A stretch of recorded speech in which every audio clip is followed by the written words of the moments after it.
I was in this business class of a flight, and we were cruising at an altitude of 38,000 feet.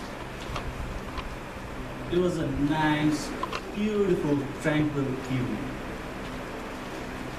It was a starry night, and the tranquility was only broken by the roar of the jet engine. As I was sitting and relaxing on the business class, I saw a certain activity happening in front of me. My eyes were focused on the beautiful flight attendant who was right in front of me.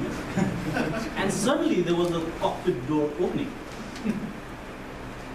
And there comes out a captain who was slightly bald, tall, and he goes inside the lavatory.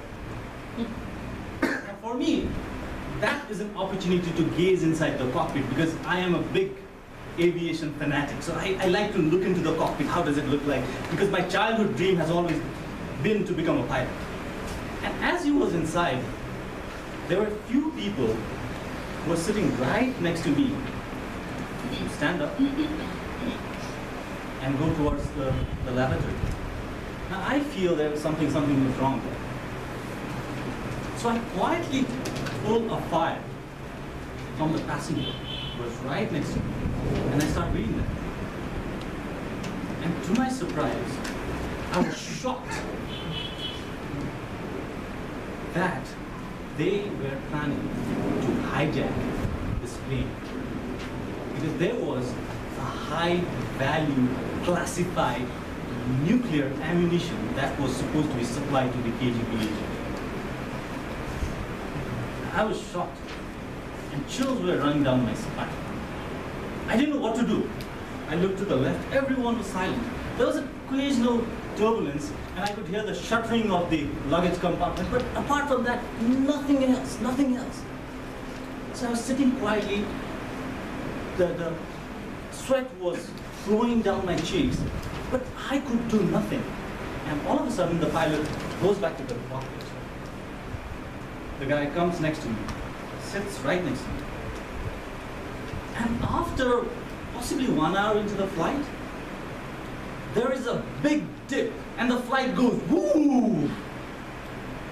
We're flying at 35,000 feet, and the flight goes to 20,000 feet, and there was oxygen masks coming out of the luggage compartment.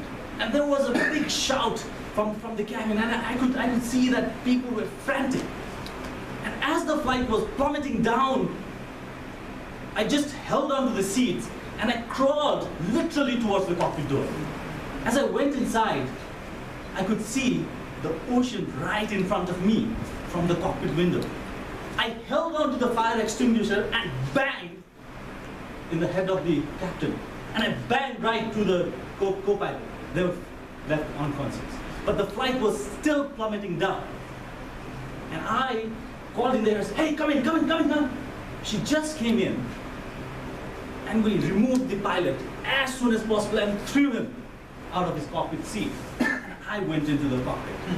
Of course, I had a little bit of knowledge about flying, but I had only flown simulators. But the first thing that I did was I pulled back on the stick, and the flight leveled to something like 20,000 feet.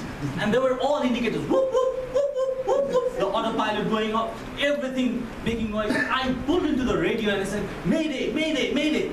There was no answer. Because that's what I knew. In case of emergency, you need to call a mayday. I called it again, "Mayday." No answer.